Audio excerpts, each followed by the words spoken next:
A radio show host in Seattle called Paul Gallant. You are definitely living in the hindsight world today, Paul. Do you feel there's been a consistent theme with the interceptions? I think every interception really has a different story. I was just kind of curious what Paul gets to say. You got f***ing grow up, mother. Are you kidding me? Paul Gallant, what the hell is wrong with you?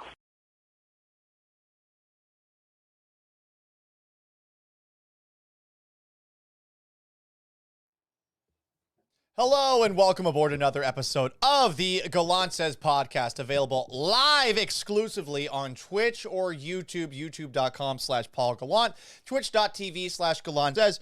You can also catch the podcast wherever you get your podcasts: Apple Podcasts, Google Podcasts, Spotify, Stitcher, SoundCloud. Zachary Fisher first in the chat saying, "What up, PG?" And Fuentes Respector also saying, "What up?" Apparently looking like we don't play tonight. We're talking about the World Series. It does seem like that's at the very least a possibility. That's kind of annoying that a game might get rained out, though that means I could finally get to celebrate Halloween the proper way. Today is Monday, October 31st of 2022. It is Halloween. So I don't want to sound like a spoiled asshole because my job is to cover sports for a living. I'm very thankful that I have it. I'm not going to lie, though. This weekend, it frustrated me. Now, partly it's because I just on Sunday watched perhaps the worst football game I've ever seen in my life. The Houston Texans, the way that they played against the Tennessee Titans on Sunday, I know that the final score was 17-10. It was as if the Texans scored negative points in that game. There was a point in the fourth quarter late where not only were there maybe 15,000 people at NRG Stadium left, but also where the Texans had 66 total yards of offense. Last drive of the game, they go 90 yards. They actually make it look somewhat respectable from a yards perspective. But in this game, outside of a bad Malik Willis interception that set the Texans up eventually for a field goal, oh my God, it was hard to watch. Derrick Henry, for a fourth straight time, runs for 200-plus yards on this team. Their front seven stinks. Davis Mills stinks. Pep Hamilton stinks. Brandon Cooks doesn't want to be here. Camus Grugier-Hill didn't want to be here, and they didn't want to deal with him not wanting to be here. I would imagine that Laramie Tunsil and Jerry Hughes, among other veteran players, are all on the trade block right now, as this is a football team that has some young players that you feel like have some real potential. Derek Stingley Jr., maybe not the best tackler. Kenyon Green as a guard. Of course, Jalen Petrie, who's really looked good as a safety. And Damian Pierce at running back, though what the hell could he do with that offensive line in front of him? It's really just hard to find a reason to watch the rest of the way. I might not watch another game this season. I'm really thinking about that. Zachary Fisher says, I've reconciled this abysmal Texans season as payment for the Astros' success because goddamn, the Texans look like the garbage. Cold Take Jim continues saying, I'm looking forward to seeing a half-empty NRG Stadium where the crowd is mostly green. I don't think it's going to be half-empty because if there's a rain delay, well, actually, if there's a rain delay, that means at the very least that Philadelphians would have to pick and choose between going to a game 5 in Philadelphia on Thursday and going to the Eagles game in Houston. You got to pick your city. What I'm nervous about is that this series goes to 6 and that Thursday night's Texans-Eagles game will be overrun with Eagles fans. That is a real possibility. So yeah, that ruined my Sunday. I'm not going to lie. I left and I just felt like I had been attacked by a Dementor. I felt as if there was just nothing inside anymore. And this team, the Texans, have made me hate football so fucking much. That's what drives me crazy about them the most. The amount of times that I find myself watching this team and wondering if I actually like football anymore. This happened during 2016 with a team that actually made it to the divisional round of the playoffs with Brock Osweiler under center. It happened back in 2013 when, of course, they lost the 14 games in a row. There were some moments during the 2017 season after Deshaun Watson went down where it's the same thing. Like over and over and over, you just find yourself in a spot where all you can do is say, damn, I got to go to the next game? Do I even want to go to the next game? And Fuentes Respecter says, I wouldn't watch it. And this was good about talking about other shit when the Texans sucked. I'm going to have to figure out what the hell to talk about once the Astros season is done. And I'll be honest, let's go back to the Astros. Game 1 on Friday was a bunch of bullshit. That game took way too long. And for the Astros to lose on top of it, sorry to sound like a selfish, entitled asshole, but that took away from my Halloween time. Halloween is my favorite holiday of the year. Why? Why do you think? It's because people dress up, and some people in particular really dress up or don't dress at all. Take your pick.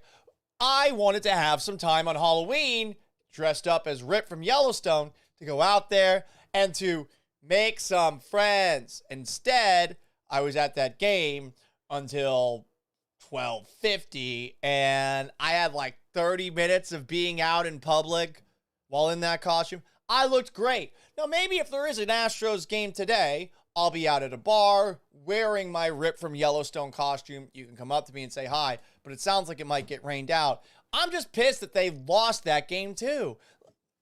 Look, Justin Verlander is having an incredible season. He has been great. But he's so bad in the World Series. And going into it, he was 0-6 with like a 5.68 career ERA. He has a 9 ERA in game 1. And while he doesn't get the loss, I mean, he should get the loss. They had a 5-0 lead, and they blew it. It was a tough watch.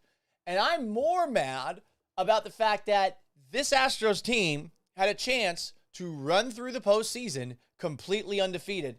Now we're not going to see it. I know, these are first world problems, but I wanted it. That's all I wanted. Anyway, here we are.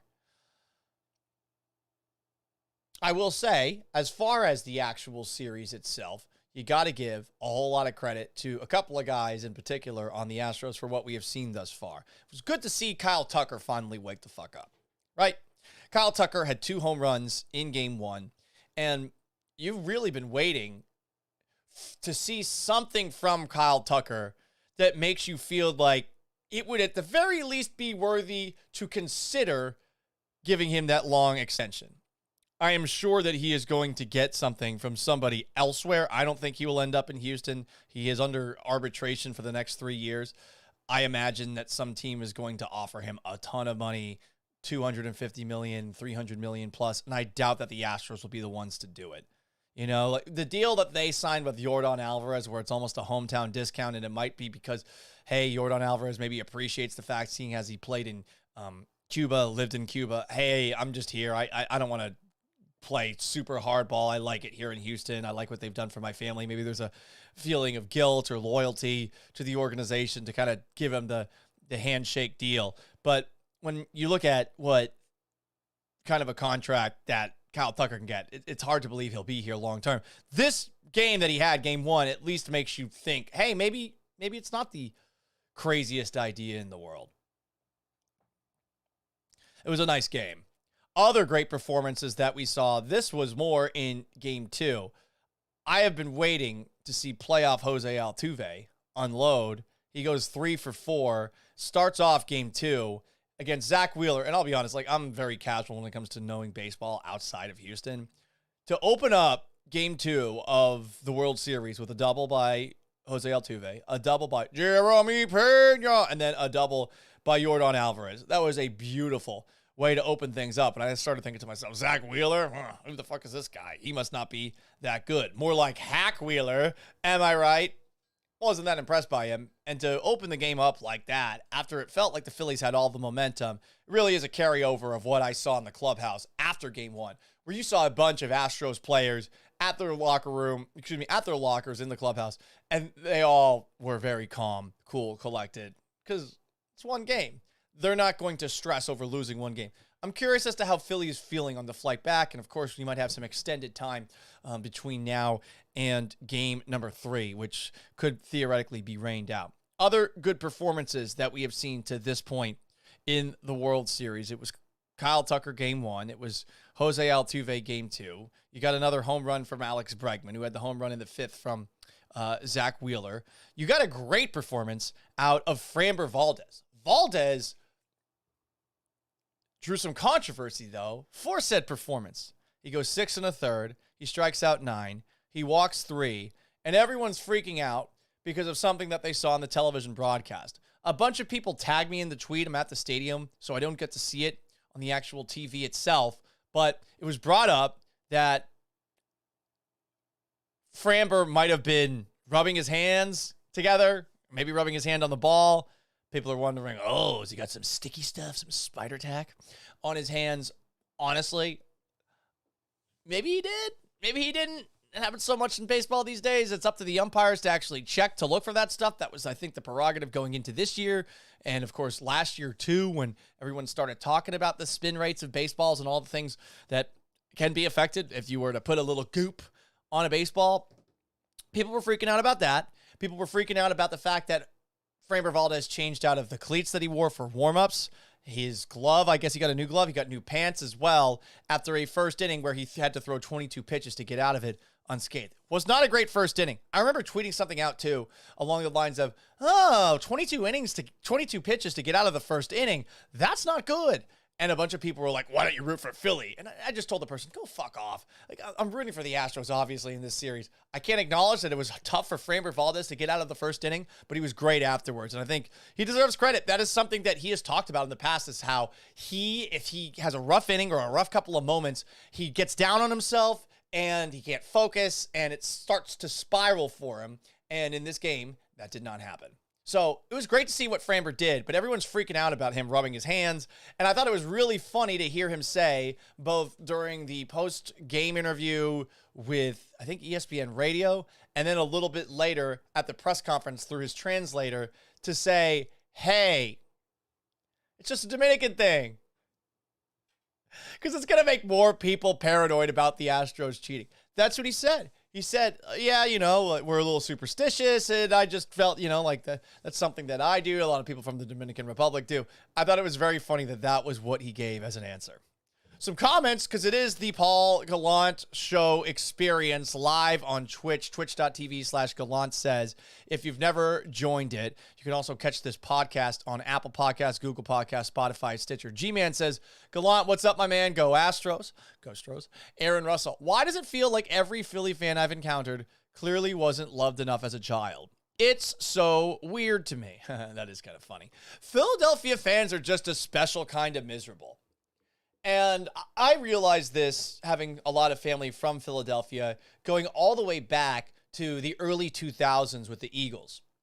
Donovan McNabb is the best quarterback that Philadelphia has ever had, statistically, and I don't think it's debatable. Some people will argue Nick Foles because he won the Super Bowl in relief duty for Carson Wentz, but I mean, Nick Foles was a backup quarterback outside of that 1 year that he had with Chip Kelly with the Eagles. Eagles fans are starting to get entitled, and it's good that they're good this year because it's, at the very least, been dialed back a bit. But Eagles fans were starting to get restless after having won a Super Bowl, their first Super Bowl ever, in the 2017-2018 season. And I thought that was interesting. I get it. Like, you raise the standard after you finally win your first Super Bowl. But there was an entitlement that sort of came along with Eagles fans out of that, and the misery that continued afterwards. It's not like the Eagles are the Jets anymore. And yet that anger and that misery, there is something to it. They are always seemingly pissed off. I don't know if it's not being loved enough as a child. I know that my mom, being from Philadelphia, was definitely loved by my grandma in particular. I never met my grandfather, but my grandma, my mom, as I called her, sweet, sweet woman with a hilarious laugh. It's a sports dynamic with that city that I can't quite explain. Boston used to be like it too. And Boston and Philly are more alike than you would think. It's just Boston has had a lot of teams win of late. Other comments in response to the conversation we were just having about Framber Valdez. It's natural to find any moisture. Fingers get silty and dry when you're pitching in the middle of a game. Yeah, I can imagine that happens. Aaron Russell continues saying, Framber changes his glove if he has a bad inning because he thinks it's because he is tipping. His spikes he changed because he didn't know how his feet were sliding inside the orange cleats. Oh, interesting. I thought, at least based off of what he said in the press conference, that it was because of a superstitious kind of feeling. M. Fuentes Respector, this goes back to our conversation about Kyle Tucker just a moment ago. Kyle Tucker is my favorite player in the league. So naturally, we will let him walk, and he will go on to win MVPs somewhere else. Well, the guys that they have let walk, have they really hurt the Astros, or have they done so well?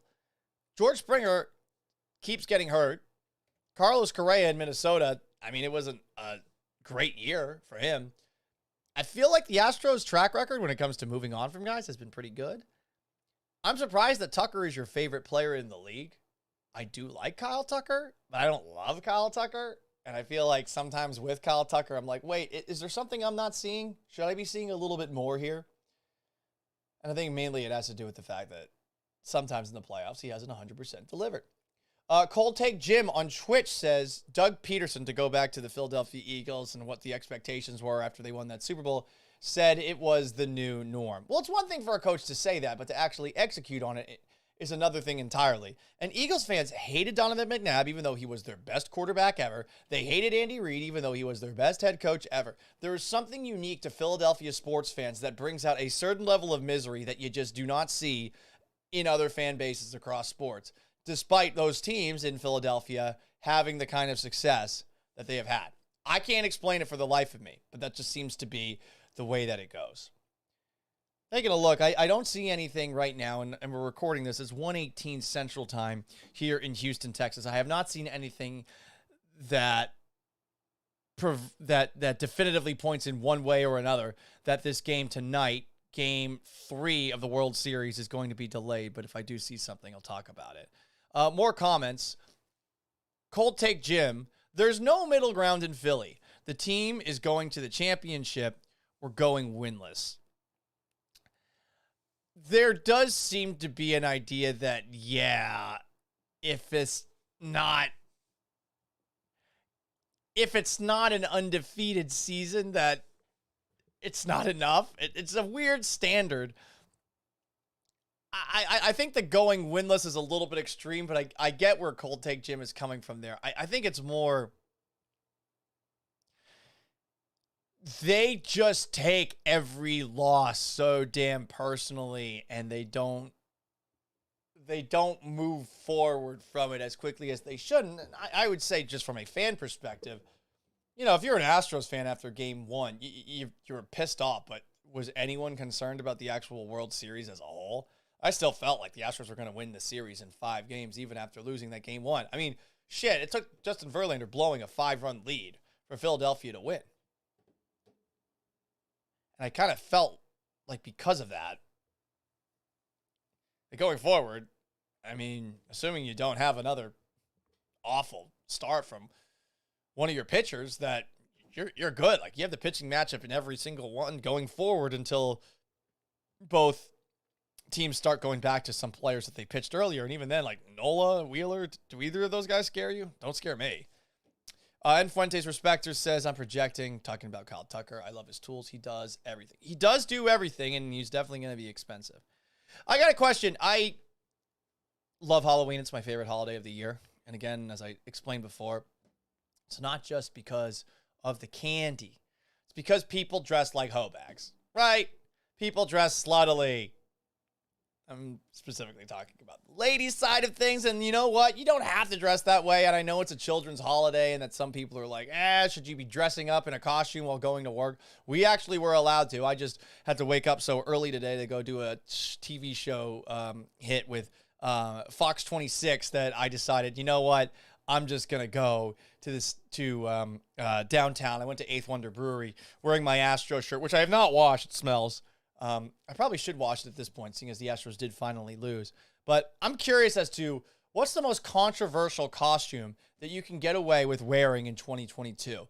Of course, BuzzFeed put up an article a couple of weeks ago It's by Hannah Martyr. Please, I am literally on my knees begging you, do not wear any of these Halloween costumes this year. I kind of want to wear all of them now. Number 1, please don't go as the queen. No matter how you feel about her, it's too soon. I say bullshit. What's offensive about being the queen? Also, you don't live in the United Kingdom, England, or any of those places. If you're an American, you can dress as the queen. You could dress as the dead queen if you wanted. Maybe that will be a little bit more controversial. Say you have a picture taken of you. But it's totally fine to go as the queen. Another person, on this BuzzFeed list. 2, don't go as COVID. Just don't. I just don't think I should have to say this. No, I think you could go as COVID now. Maybe not last year, but no, it's not too soon for COVID now. I think you can dress up as COVID. It's topical. Let's not go as the vaccine either, okay? So this is going to be all COVIDs on this BuzzFeed post. Lazy. Anti-vaxxer with a dead child, monkeypox, plague doctor. Okay. This goes for all years, but I have to mention it because somehow it's still happening. Don't go as a race. Like, please don't go as a racist caricature of a Mexican person. Well, why do you got to think about a racist caricature of a Mexican person first, BuzzFeed? Huh? Projecting much? But yeah, probably a bad idea to go as a race or as someone else. Do not, under any circumstances, wear a Native American headdress. What if you were going as a Chiefs fan? What if you were going as a Commanders fan? What if you were going as Daniel Snyder? I don't know. 10. This should go without saying, but you should probably stay away. Ooh, not definitively, from going as a character outside of your race. And if you do, do not try to change your skin color with makeup. And then they show a picture of somebody dressed as, I want to say, who's the crazy girl on Orange is the New Black? Continuing, after all that's come out about Playboy this year, I'd stay away from going as a Playboy bunny. Fuck that. Go as a Playboy bunny. Please don't go as anything related to the Will Smith Oscars slap, especially if you are a white person, continues this BuzzFeed article. Wait, why if you're a white person?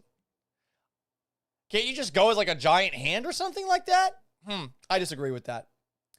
Do not go as Johnny Depp and Amber Heard. No, you definitely should go as Johnny Depp and Amber Heard. Don't go as anything related to Roe v. Wade or abortion. That one might be a little bit more difficult.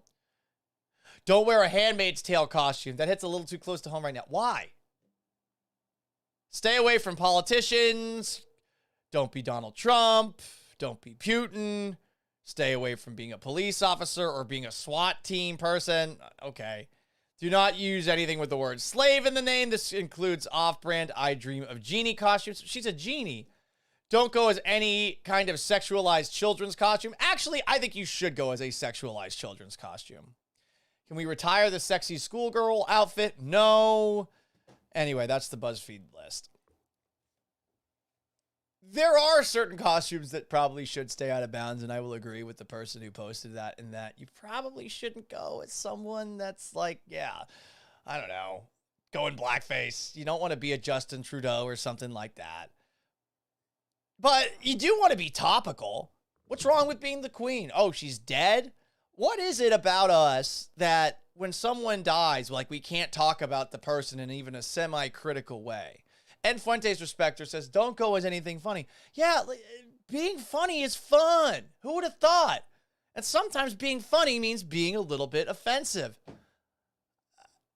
I feel like if you're going to say that there are rules for not dressing as certain costumes, like Elvis, he dated an underage girl.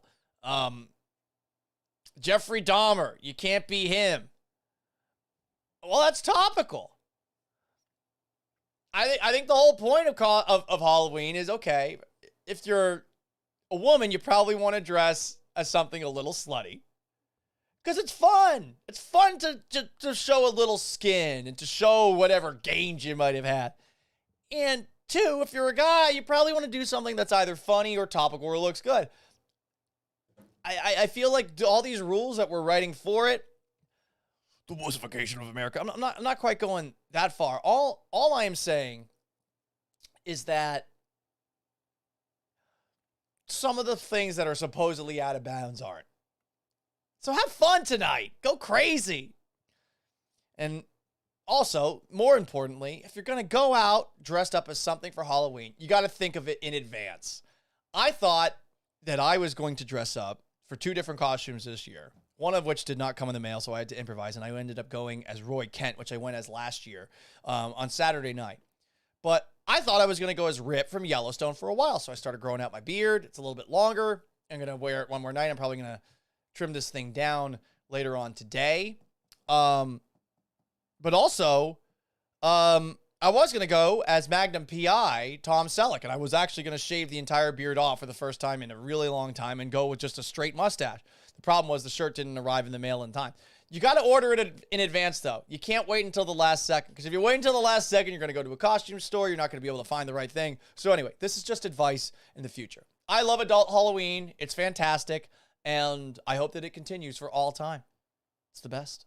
Anyway, this is going to wrap up today's edition of the Gallant Says podcast on Twitch and on YouTube, twitch.tv/Gallant Says, youtube.com/Paul Gallant, or wherever you get your podcast, Spotify, Stitcher, SoundCloud, iTunes. Wait, does that exist anymore? Apple Podcast, Google Podcast, yada, yada, yada. So long, farewell. Thank you so much for tuning in today. We'll be back at it tomorrow. We're going to shoot for 1 o'clock again because I feel like that's where I've still got some energy, still got some juice heading into the next show. We'll see if there actually is a World Series Game 2 tonight. So long, farewell. Have yourselves a wonderful